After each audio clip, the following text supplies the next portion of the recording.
This B Podcast Network show is presented by IXL. IXL's all-inclusive online teaching and learning platform simplifies edtech needs and accelerates achievement in 95 of the top 100 U.S. school districts.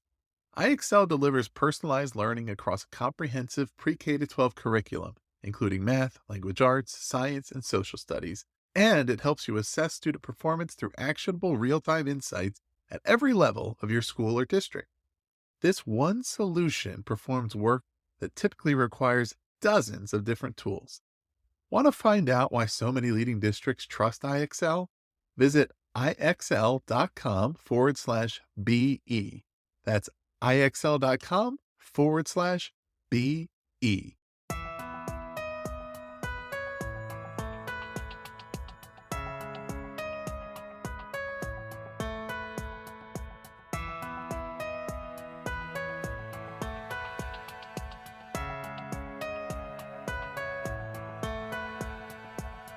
Welcome in, everybody, to the Authority Podcast here on the B Podcast Network. As always, such a pleasure to have you with us. Really excited to bring you this conversation about AI, artificial intelligence, how we're applying it industry-wide, how we're applying it in education, kind of the potential, the realities, what's happening. We've talked about it here with respect to how teachers and students are using it, how it's transforming writing, how some of the startups in the space, some of the things they're developing, and they've always been popular episodes. So definitely want to keep exploring it, have a great guest to do so. It's a returning guest, Erik Huberman, who previously joined the show to discuss his book, The Hawke Method. To catch you up and refresh your memory, Erik's the CEO of Hawke Media, which he launched in 2014, growing the company valued over 150 million, and I believe now working with more than 4,000 brands worldwide. He also has expanded the business portfolio with Hawke Ventures and HawkeAI. And HawkeAI in particular is helping lots of companies benchmark their analytics, improve results. So he's been doing this work in this space for a long time, has some great insights for us. Erik, welcome back to the show. Yeah, thank you for having me. Yeah, we'd love to just have you fill people in on kind of the work you're currently doing in the AI space, because I know there's a few different things with respect to companies you've invested in, with respect to things that you've been innovating in-house. And I think that'll give folks the lay of the land to kind of your familiarity with the technologies. Yeah, no, so thankfully I was introduced to this whole AI concept like 8, 9 years ago in terms of like practically what was coming. Not obviously, I think we all saw Terminator 2. Like AI has been a thing for a long time, but I was introduced to Ray Kurzweil's sort of writings and predictions, and who ended up being the head of Google's AI, and frankly called it pretty correct so far, where he said by the beginning of 2023, we'd have something that resembled artificial intelligence. Wouldn't be real artificial intelligence, but it would feel like it. And then by 2029, it'd be real artificial intelligence. And it's, well, 2020 ChatGPT 3 was, I think, November of 22. So missed by 2 months. I think we can let that go. It was a solid prediction. So I started going, okay, well, I believe this. I think this is real. I think this timeline is real. I think this theory is real. So I should be building my answer to it so that again, this is 8.5 years ago, so that in 6 years, when this happens, we have a platform that can be our moat, our advantage in this space. And so I knew that I wouldn't build the node, the ChatGPT. I wasn't going to build the AI piece. Similarly, if I knew the internet was coming, well, I'm not going to invent the internet. I'm not Al Gore. But I'm going to come up with what my business looks like if the internet exists. Same thing with this. It was like, oh, say, if AI exists, how does that change my business?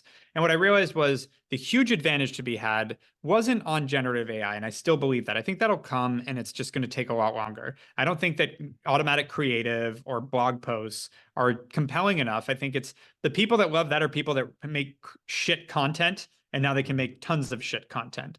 It's not good. And so to me, that wasn't really what it replaced. What it did do was it allowed all the data and analytics side of things to become automated. Because when I look at it, I'm like, okay, so you can teach a computer to make decisions based on logic. Well, creative isn't logic. Let's be real. And maybe some point there'll be enough nuance to be had in AI that it will be. But for now, it's legal decisions, accounting decisions, data decisions. That's just straight. That should be objective. There's a right answer.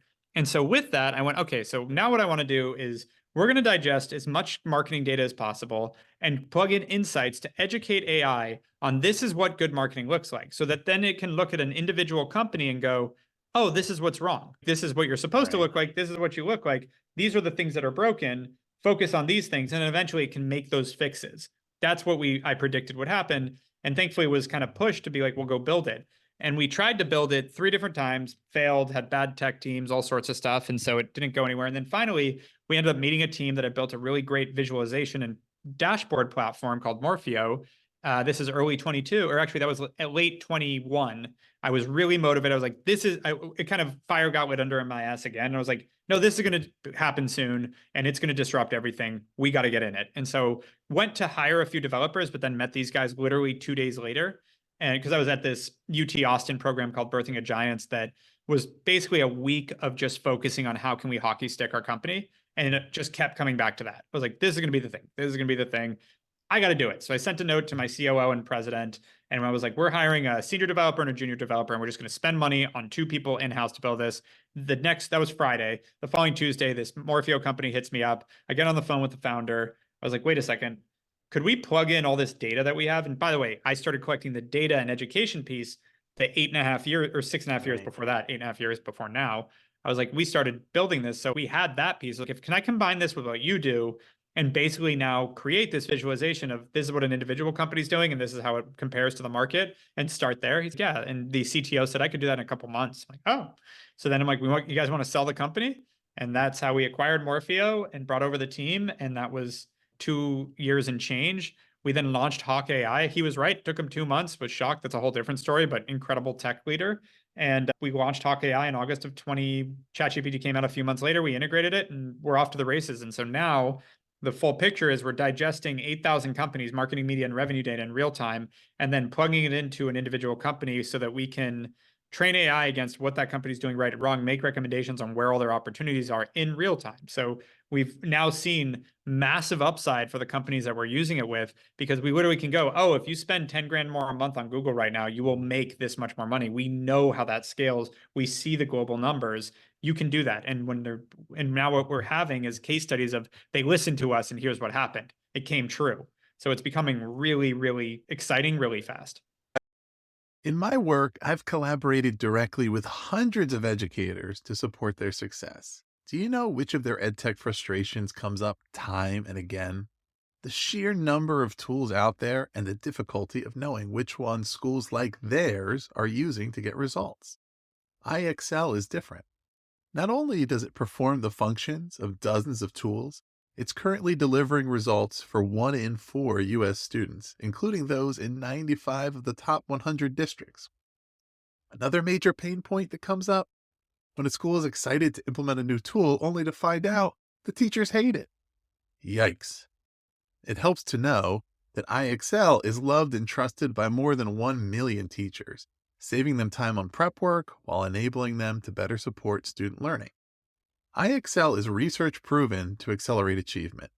Studies across 45 states show that iExcel schools outperform non-iExcel schools on state assessments.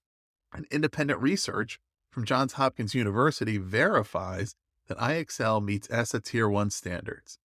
With those results combined with iExcel's teacher-friendly reputation, what more could you ask for? If you have a goal to increase achievement for all students, make sure to find out what iExcel can do for you. Visit iexcel.com/BE for a demo. That's iexcel.com/BE. I think it's interesting. I mean, two of the things you clearly referenced. One, making the case for the best use of AI technologies being how to make people smarter, right? Not how Yeah. to make people irrelevant and unnecessary, but to say Yep. what are the things that we are uniquely capable of doing, and how do we use this to help us make better decisions, to analyze larger data sets more quickly, to do what we do better more quickly, and also that being less focused on the generative AI and more on other, because I think that was, I guess, from my POV, kind of that's when the brand of AI and everybody's feelings toward it sort of exploded and became widespread, was with OpenAI and ChatGPT. As you said, like, AI has been around a long time. I think some people thought of it as very science fiction-y.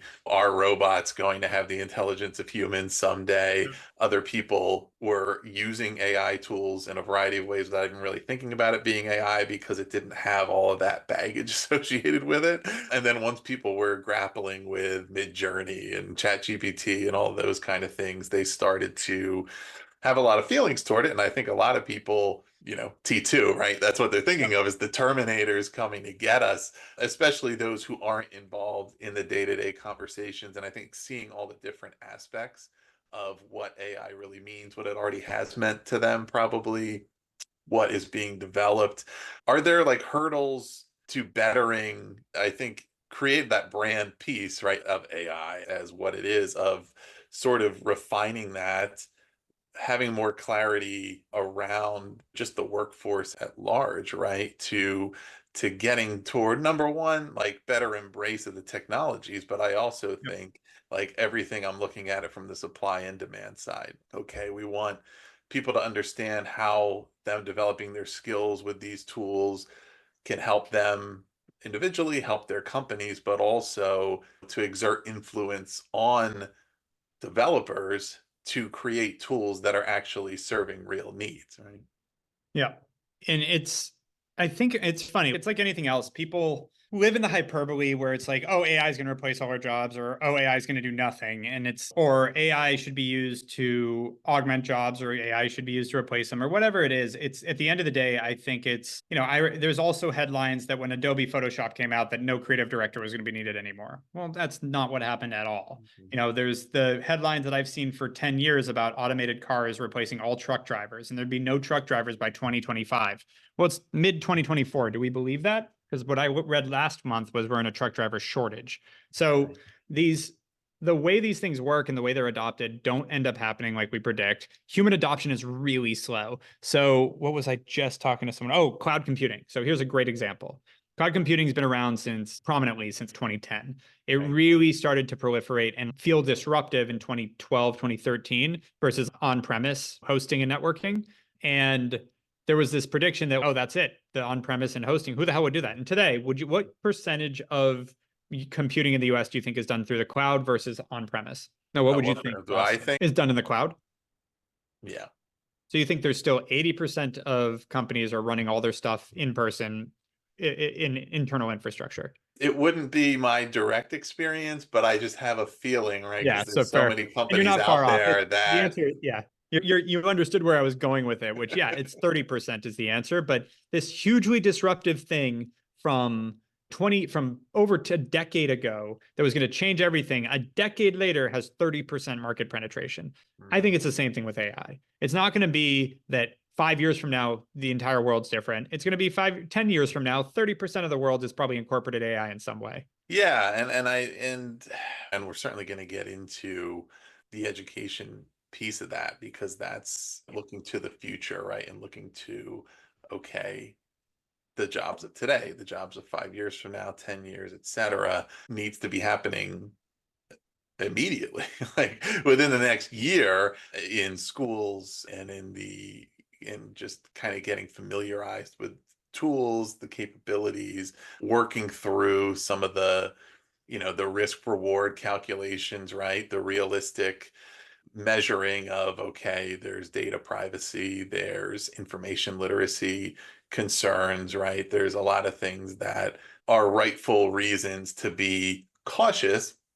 And yet there also is, if we're always operating from a status quo bias, right, to not trying new things, then we're going to be doing a disservice to young people who are going to either have the opportunity to create things in the future, or are going to find that they're kind of lacking in the skills and they're falling behind, and things move so quickly. Let's actually sort of go in that direction. So with respect to education, to kind of give our listeners some background on this. So Hawke Media recently acquired PRP Group.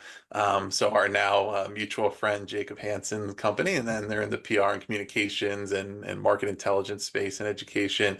I believe I know you have had interest in the education space, been involved with it in different ways, but I believe this is your first venture that's as specifically into education in that way. What what's some of the potential that draws you toward that space that you see as, yeah, what interests you in getting involved in it?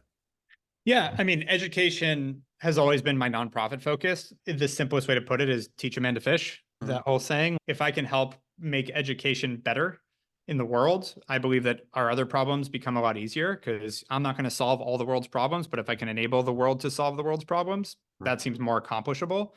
So that's always been my view of education. That's where you're going to get bright people. I've been on the board of a bunch of nonprofits on the education space.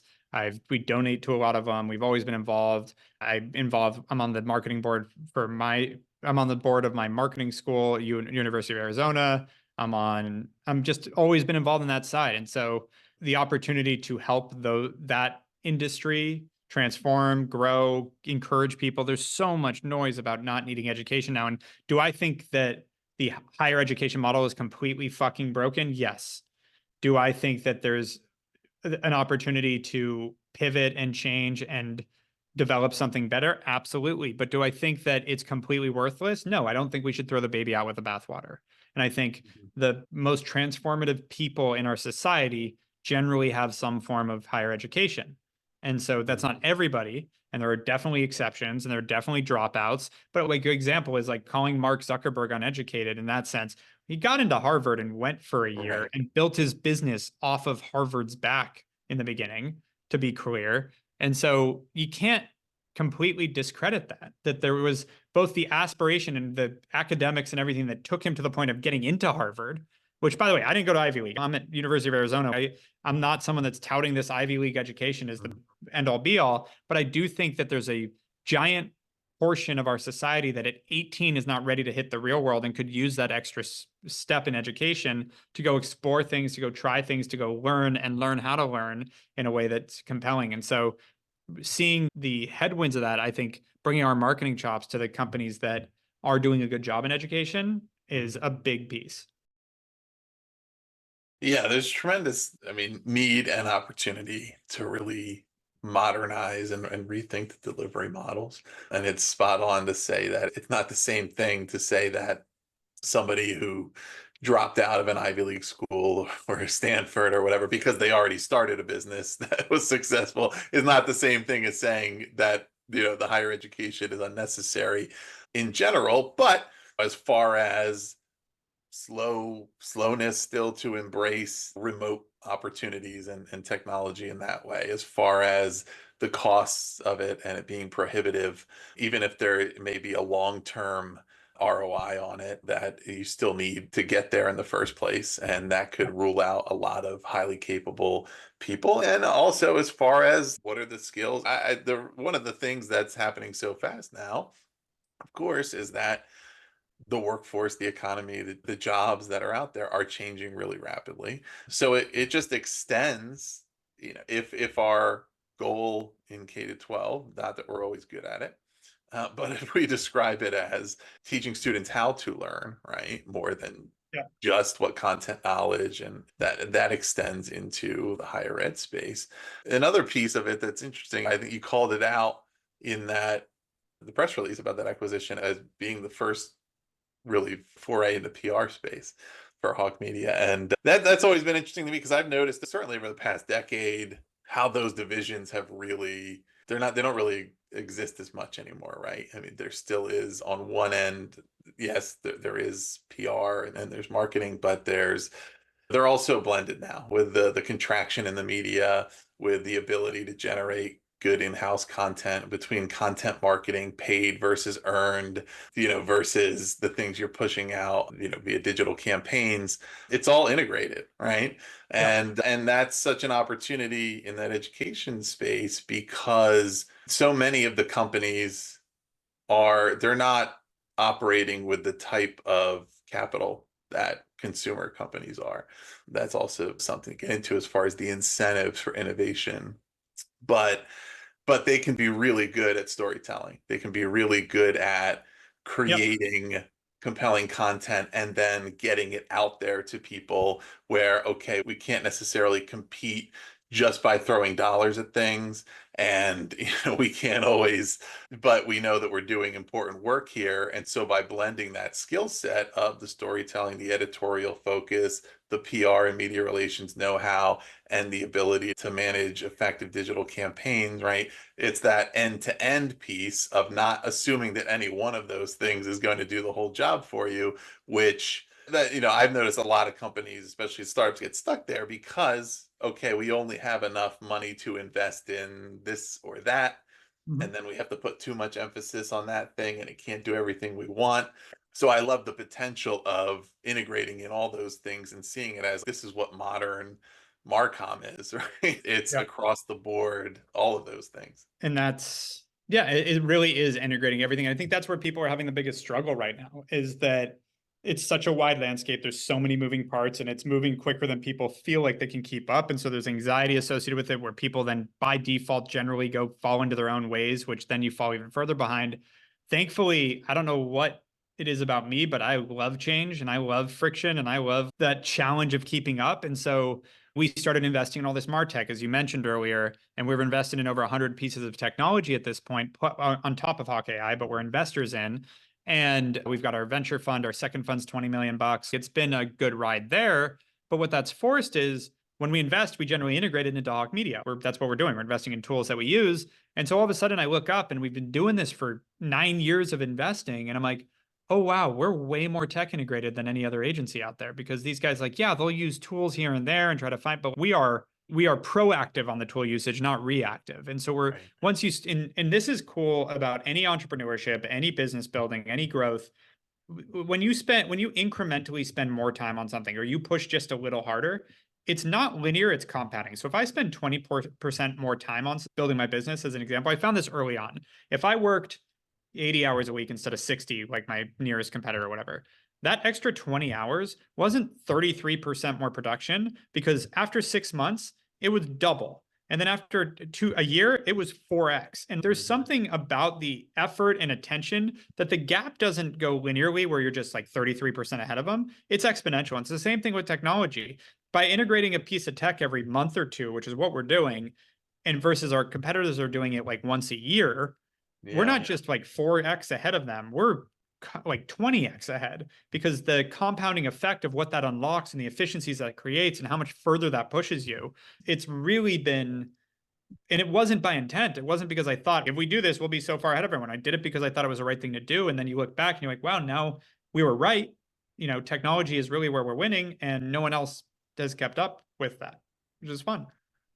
Yeah, I mean, one of the things that strikes me, and I mean, you can tell me if it's accurate, but it's just my observation from the outside, but it certainly could relate to, we do a series here, the EdTech Startup Showcase, where we have a variety of different startups in the space. A couple are in AI, others are in VR and or instructional, and a variety of different technologies. But having worked in that space for a long time, I'm always preaching collaboration over competition. You get a lot further if you look for opportunities for partnerships, for people who can connect you to new networks, who can make you smarter, versus if you're just seeing it as these are all our competitors.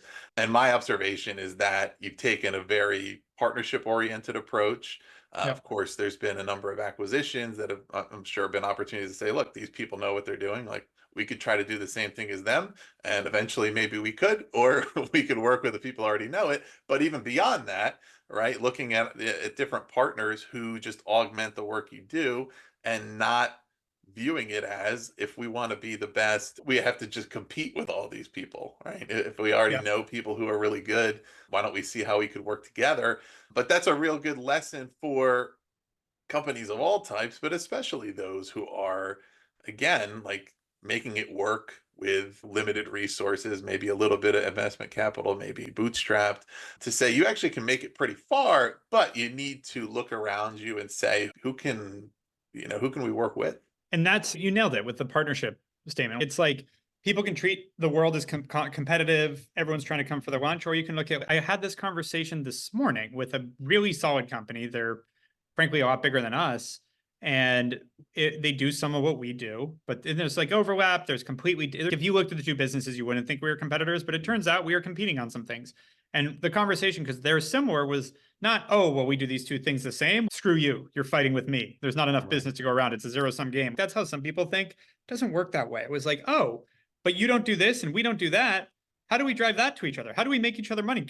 God forbid we compete on a couple of things with this piece of your business. We can go make us each other so much money here that this little piece, even if you end up stealing half my business, who gives a shit? There's so much business to go around. That's the way you need to look at it. And that's on the not worst case scenario, but that's the hard part. Then we've got almost 3,000 channel partners that we're all going for the same thing. Why don't we look out for each other? And it's a constant, like we have full-time team of people that are just figuring out how to help our partners and how our partners can help us, because that's where, honestly, that's where I see longevity happen. Like for a business like ours, it's if we have to go out and meet every client and be a cold calling and cold emailing to try to get clients for an agency, like that is not a sustainable business. And you do get word of mouth, but the best way to get word of mouth are who are the other people out there connecting with your audience, and how do you all work together? And it's the tide rises all ships. It's a big part. Yeah, I mean, I think a service orientation there, and the fact that so much of it is educating companies on what would help them, right? It's the rare client that says, we know exactly what we need. Right. And we're right. And it's a matter of, should we work with you or you? It's most who's saying, look, we know what outcomes we basically want, but we need somebody to help us learn how to get there. And if I have the mindset of, okay, I'm going to inform you about what are some of the strategies that may support you, sometimes that's naturally going to lead to, and you know what, the best person to help you is this other person, and let me introduce you. Sometimes it's going to be the best people to work with are us, but Exactly. ultimately, right, that's how most of it takes place. And I think a lot of people, even if that's been their personal experience, they seem to not realize that and say, like, it's not, the competitive thing is under the assumption that it's like, McDonald's or Burger King. I'm hungry and I need to eat here or there. In marketing, sales, communications, it's rarely that simple. And I totally agree. And I think people try to simplify things by nature, and it's not that simple. So we've been on this education and AI piece, and I had this little formula that I just made up, but as I've been looking, but I call it like intent plus influence equals impact, right? And I'm always looking at, okay, where can we find the combinations of the people who really truly are invested in the mission of what we're trying to achieve via education, and who have enough of a platform or enough of a company that's a large enough size to actually be able to make some things happen. And that's where the impact comes from. And often those things aren't in alignment, but I think that's where there's so much potential, especially with the AI piece, to say, look, if we want meaningful innovation, we want tools that are really going to actually move things forward, we need to make sure that we have people who understand from personal experience, from being on the ground, from having seen what helps, what doesn't help, right? What motivates implementation and what doesn't. So things don't just sit on the shelf, but also combine that with the right partnerships, the right, influencers who are able to bring those solutions to scale.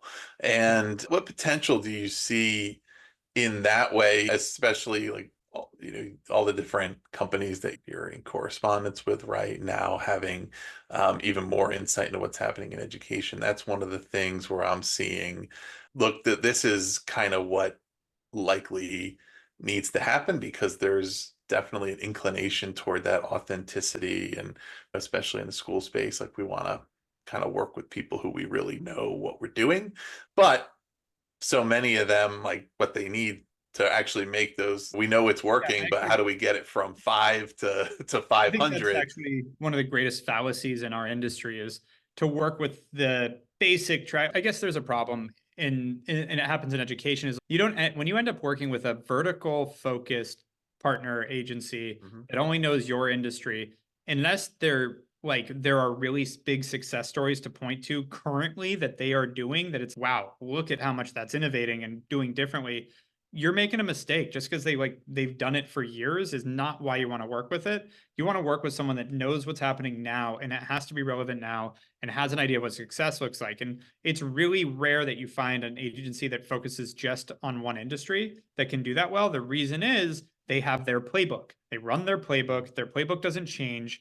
Basically, most of those agencies do their thing as long as it can sustain, and then they're out of business. That Yeah. is how those agencies work. And so I've just learned, like, because we've worked pretty industry agnostic, we get to pull all these ideas from different industries. What's very obvious in CPG wouldn't be obvious in education. What's obvious in education wouldn't be obvious in CPG. But it turns out the end customer is still just a consumer, whether it's a business or an individual or a student or whatever you're marketing to. It's individuals that function on emotions explaining logic, or sorry, logic explaining emotions. And it's human nature. And so you learn a lot about the tactics and stuff. And so I see this with like B2B agencies that are like, we're B2B focused. It's, you don't ever sell to a business.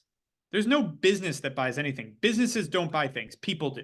People at that business buy your thing. And so many of these companies, like, and you hear this constantly, that B2B marketing versus B2C marketing, and people love to talk about it. And the irony is you're marketing to an individual either way. So all the channels you use for B2C work for B2B. Now, it's different tactics, it's different messaging. Sometimes the targeting isn't perfect to get the right person. But at the end of the day, you differentiating that because you think that the buyer is different. It's the same person that buys Bombas socks, buys enterprise software for their job. And so you need to actually look at what works for both, because Hawke Media, our best marketing channel is Facebook.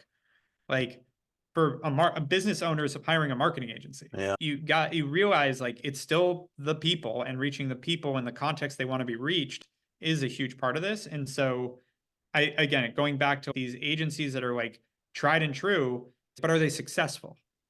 Because I think education has a culture of being legacy and protectionist and traditional, and that's what stops them from growing the way they could. Yeah. I love what you said about the playbook rings true to me, because I've been in those situations where somebody will ask me, well, how would you attack this? And I'll say, well, if this thing's happening, then I'll probably look at it this way. And then I'll eventually stop myself and say, look, the reason I'm not giving you like this 30-second quick answer that you might be expecting is because it depends on the context. I'm not just running this playbook. And that works from a company perspective, also an individual perspective. I mean, we've probably all worked with somebody who uses their playbook. They go to this company, they work there for 2 years, they run out of all their ideas, they go to another company, do the same thing for 2 years. Like, they're not really growing the organization. They're doing enough to look like they know what they're doing, but eventually they run out their playbook, they get to the last page and they go to the next place. And there's so much more opportunity to do bigger things, or to really advance, especially meaningful innovation forward, when we're willing to engage with the context of what's happening, with the innovations and realities of the space, of the market. And things are moving so quickly nowadays. And also there's a lot of challenges in it. That's one of the things that I've been thinking about a lot, particularly the education space, is how we incentivize this innovation, whether it's AI driven companies or any other kind of companies, tech, et cetera, but people who the underlying technology could be applied in a number of different ways. And the people have the ability to create good tech, right? But we want to say, how do we incentivize those who have an understanding of the challenges and some of the aspirations that we have within education to apply their innovation there, when often the business case is stronger for going direct to consumer, or for doing more of a broader consumer focused tool, because of the hurdles of the implementation process, the procurement process, the fact that, yeah, it would be great if we could go through extended trials all the time for efficacy and then go back and evaluate. But by the time I've done that, I'm out of money. And if I'm putting together this tool and I'm a startup founder, I'm taking the risk here. So that's why I referenced earlier, looking at it all from the supply and demand side and saying, look, if we want to achieve outcomes, we have to be on the same page together, and say that the end users and the product developers have to understand. But I'm wondering if, based on what you've seen with companies all over the place, like how we can incentivize the innovation to really focus in on societal needs, education being a big one, but there's others too that may not traditionally be the easiest place to go to make a business case to pitch how we're going to get a quick ROI. How do we shift that to say, look, you should be able to be successful in this space, and these are the things that really need to happen, and we need to remove some of these hurdles from that. Yeah, 100%. I mean, but it's always a shift. That's always the case. I don't think that's like something new or different. I think you're always having to do that. Yeah, I mean, it's been a systemic challenge, I think, in that space in particular, and it really is. Like I've saw so many times where the best product or the most attuned founder didn't necessarily have the most success because of financial factors or just the reality that there was a little bit of still not always antagonistic, but not super cooperative or super understanding, relationship between the customer in that case and the innovator to say, look, if we want them to develop solutions that are really going to help us, we need to give them an opportunity to really get those solutions into use and to start generating revenue here so that they can keep developing it. Otherwise, they're going to take their brain elsewhere, right? Yeah. And say there's easier ways to do this.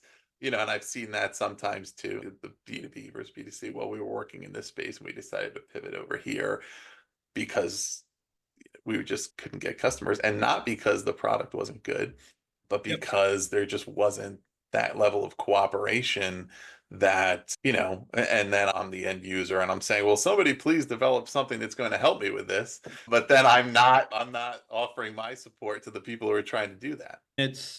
Yeah, that's fair. I mean, I think it's the whole customer acquisition side and the growth side is always a moving part. And it's not uncommon that a great product can't get to market and can't figure out how to get customers. And that's what ends it. That being said, I would say, and vice versa, a terrible product, I don't care how good your marketing is. Like, you can't really market your way out of a terrible product. And you shouldn't. Yeah, that's fair too. Right? You should, but you should be if you really are committed and dedicated to making a great product, and your customer wants a great product, then there's an opportunity there to create a strong relationship there to say, look, if somebody really is committed to creating something that has high efficacy, that solves persistent challenges through a technology that makes things possible that weren't possible before, let's make it possible for them to make a business out of that. Erik, as we're kind of wrapping this up, for our listeners maybe who are interested in kind of learning more about what's happening in the AI space or learning about what's working really well, or what are some of the high impact areas, are there things you would point them to where they could learn more, or just different types of things they might want to learn about? I mean, we post a lot on our blog it's hard for me to point to other people's expertise because honestly, generally, I look at what people are saying and go, they're full of shit. But if you want to learn about AI, Ray Kurzweil is obviously a brilliant leader. We post a lot about the marketing and AI side of things, but then just in general, content in general. Like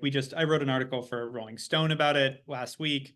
So we put a lot of content out there, but you can easily follow me @Erik Huberman. It's easy to stay in touch with me. HawkeMedia.com's the site. Yeah. And there's a lot there too.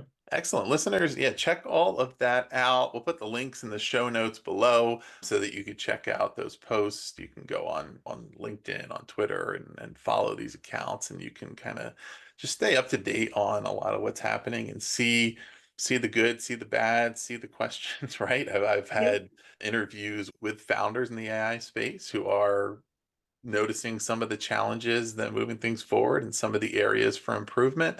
I've had great conversations with people who are non-technical in nature, but who are really smart at determining where the areas of opportunity are and where are some of the places where we really need to innovate. So a lot of great thinking and dialogue, and the biggest thing is just engage in the dialogue, right? Be a part of it, talk to people, learn more, learn what's happening. And I think that enables better decision making around what we want to really commit to and invest in, and understanding, especially as organizations, everybody only has so much budget and so many things you can commit to, and so much financial budget and so much time bandwidth, right, to make commitments to things, and we want to make the right decisions.